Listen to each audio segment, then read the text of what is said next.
The day Manhattan blinked. Sirens howled through the choking smoke. Air raid horns, fire alarms, automated evacuation messages layered over each other in a cacophony of panic.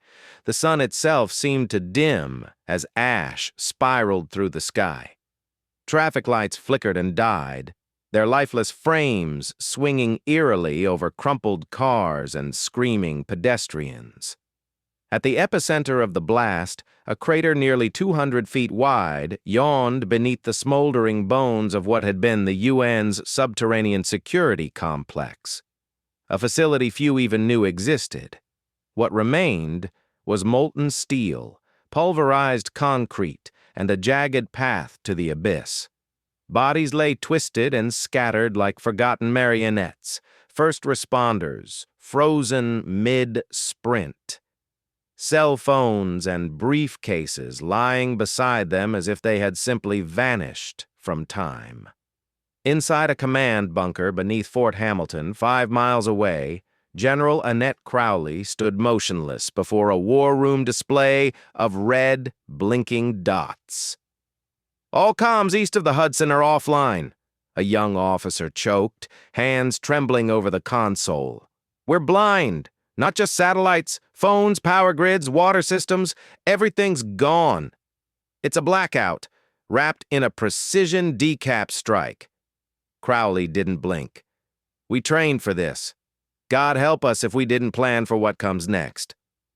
The camera feeds from surviving surveillance drones buzzed through static, showing jagged skylines and smoke columns like volcanic eruptions. Civilians streamed across bridges on foot, terrified and disoriented. Somewhere under the chaos, something far worse than infrastructure damage was brewing.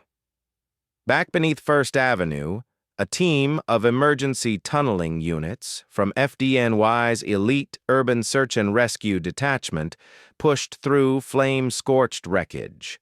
The air was hot with metallic vapor and the scent of scorched plastic. One firefighter's Geiger counter clicked, not from radiation, but from residual ionization. It was a signature, one not seen since the last atmospheric EMP test decades earlier. "This wasn't just terrorism," said Chief Malcolm Rowe, gripping the bent remains of a titanium blast door with his gloved hand. "This was a message. Someone wanted the world to see the day Manhattan blinked." And high above the city, where the EMP-triggering satellite had once floated, nothing remained but a cloud of glittering dust caught in the morning sun. But far to the east, in a secure command center beneath the mountains of Norway, a man in a charcoal-gray suit adjusted his tie as he watched the footage on the loop. His fingers hovered above a glass console embedded with the emblem of a shattered eagle. "All Father," said a voice through the intercom. "Phase 1 is complete. The experiment was successful. America has entered the dark." He nodded. "Then, proceed to Phase 2 and initiate the Crystal Palace Protocol."